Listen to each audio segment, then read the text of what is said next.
साथियों, इस वीडियो में हम देखेंगे ट्रीटी ऑफ वर्साई। अब ट्रीटी ऑफ वर्साई क्या था? इसने वर्ल्ड वॉर फर्स्ट को ख़त्म किया था। अब ऐसा कोई पीस समझौता जब भी ऐसा पीस समझौता होगा तो उसके लिए उस समय का अमेरिकन जो प्रेसिडेंट था वुड्रो विल्सन, उसने 14 पॉइंट का एक ड्राफ्ट तैयार किया। और ये जो ड्राफ्ट है ये एक बेसिस के रूप में काम करेगा कि इन फ्यूचर जब भी कोई पीस समझौता होगा तो इन पॉइंट्स को जरूर फॉलो किया जाए। ठीक है, तो ये 14 पॉइंट्स क्या थे, एक बार इस पर नज़र डालते हैं। तो देखो, सबसे पहले इसमें इसने लिखा कि ये जो सीक्रेट ट्रीटीज़ हैं ये नहीं होनी चाहिए। तो आपने देखा था जब हम फर्स्ट वर्ल्ड वॉर हमने देखा कि कैसे फ्रांस और इंग्लैंड एक समझौता करते हैं जिसके तहत इन लोगों ने ओटोमन अम्पायर को ब्रेक करने की कोशिश की। ठीक है, फिर ठीक उसी तरीके से अगर आप देखोगे तो कैसे ट्रिपल अलायंस, ट्रिपल एंटिटी जैसे जो कॉन्सेप्ट है ये आपको देखने को मिलता है। तो इसने बोला कि ना ऐसे जो सीक्रेट ट्रीटीज़ है ये मत करो, क्योंकि इसका इन दी एंड बाद में इसका लॉस ही होता है।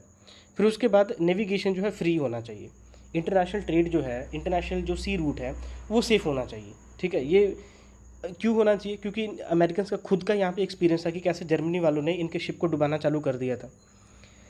फिर उसके बाद में इकोनॉमिक बैरियर्स जो हैं इसको ख़त्म करें, क्योंकि इकोनॉमिक बैरियर्स अगर वॉर के बाद अगर आप सभी देशों पे लगाना चालू कर दोगे तो ऐसी सिचुएशन में क्या होगा? अल्टीमेटली इकोनॉमिक क्राइसिस आएंगे, और इकोनॉमिक क्राइसिस में अल्टीमेटली किसको सफ़र करना पड़ेगा? जो आम लोग हैं उनको सफ़र करना पड़ेगा। फिर उसके बाद आर्मामेंट जो है, वेपन जो है, उसको कम करने की बात इन्होंने की। फिर एट द सेम टाइम इन्होंने जो ये कॉलोनियल क्लेम्स हैं, अब जर्मनी के बहुत सारा एरिया इन्होंने कैप्चर कर लिया था, तो इम्पार्शियल तरीके से जो कॉलोनियल क्लेम्स है उसको सेटल किया जाए। ठीक है, रशियन जो टेरिटरी है, जो कि एक ह्यूमिलेशन ट्रीटी थी जहाँ पे रशियन का बहुत सारा टेरिटरी जो था जर्मनी ने ले लिया था, वो उसको वापस किया जाए। बेल्जियम की जो अथॉरिटी है उसको वापस से रिस्टोर किया जाए। फ्रांस के जो एरियाज़ हैं वो वापस किए जाए जर्मनी के द्वारा। फिर at the same time Italy के जो एरियाज़ कैप्चर किए गए थे वो उसको वापस किया जाए। ऑस्ट्रो हंगरिया में एक सेल्फ गवर्नमेंट होना चाहिए। रोमानिया, सर्बिया, मॉन्टेनिग्रो जो है इसको इवैक्यूएट करना चाहिए। सेल्फ गवर्नमेंट की बात की इन्होंने नॉन टर्किश लोगों के लिए। पोलैंड एक नया देश होना चाहिए, इसकी बात की इसने। और एट द सेम टाइम फिर इन्होंने बोला कि एक ग्रुप होना चाहिए, एक इंटरनेशनल ऑर्गेनाइजेशन होना चाहिए जो किसके लिए काम करेगा?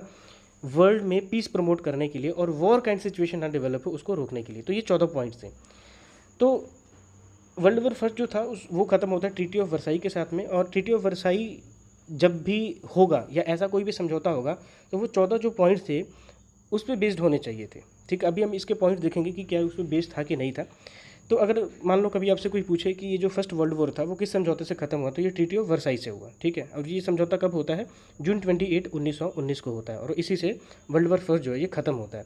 अब इसकी टर्म्स एंड कंडीशंस क्या थी? देखो, सबसे पहले तो इसमें अगर आप नज़र डालोगे तो लगभग 440 क्लॉज थे। पहले 26 क्लॉज अगर आप देखोगे तो वो किससे रिलेटेड था कि लीग ऑफ नेशन बनेगा। ठीक है, ये अगली क्लास में हम देखेंगे लीग ऑफ नेशन क्या है, जिसका सोल पर्पस था कि इंटरनेशनल पीस को प्रमोट करे और सेकेंड वर्ल्ड वॉर कम से कम ना हो, इसको रोका जाए। और बाकी जो रिमेनिंग 414 क्लॉसेस थे वो जर्मनी को पनिश करना है हमने, इसके लिए थे। जनरल क्लॉसेस की अगर हम बात करें तो ये लीग ऑफ नेशन से रिलेटेड है। ठीक है, और एक वॉर गिल्ट क्लॉज था जिसमें जर्मनी को गिल्टी ठहराया गया। ठीक है, जर्मनी ही रिस्पॉन्सिबल था इस पूरे वॉर के लिए, ये भी इसमें एक क्लॉज था। और फिर इसके बाद अगर हम बात करें फाइनेंशियल क्लॉसेस की बात करें तो फिर जर्मनी पे ये इम्पोज किया गया कि वॉर डैमेज जो है, वॉर रिपरेशन जो है, इसको 6600 मिलियन यूरो जो है ये देना पड़ेगा। माफ़ कीजिएगा, यूरो नहीं, यहाँ पे पाउंड देना पड़ेगा।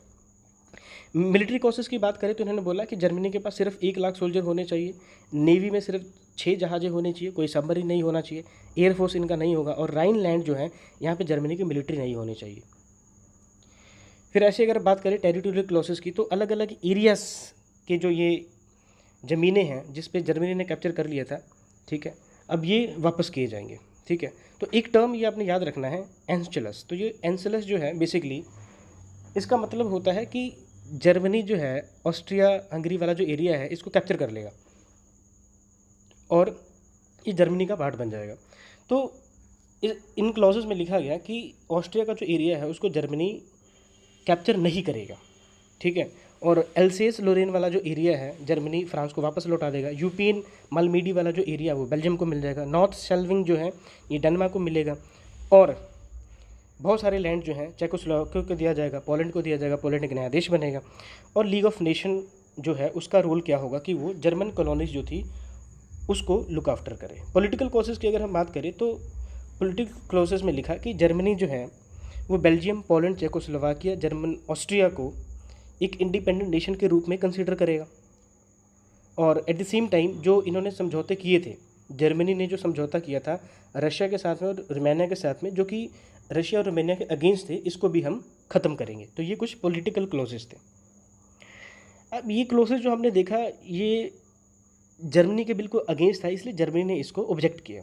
इनके ऑब्जेक्ट करने का क्या रीज़न था? सबसे पहले ये लोग बोलते हैं ये तो डिक्टेटेड पीस है। क्यों? क्योंकि जर्मन से तो कोई डिस्कशन ही नहीं हुई, ठीक है, और ये जो 14 पॉइंट्स जो वुड्रो विल्सन ने दिया था उसकी बात ही नहीं की गई। फिर जर्मन के जो एम्बिशन थे ग्रेटर जर्मनी की, जब हम बात करते हैं ऑस्ट्रिया हंगरी भी उसका पार्ट होना चाहिए, ठीक है, बहुत सारे इसके एरिया छीन लिए गए, तो ग्रेटर जर्मनी का कॉन्सेप्ट ही खत्म कर दिया। इनकी अफ्रीकन कॉलोनीज छीन ली गई, ठीक है, वॉर गिल्ट इनको ठहराया गया।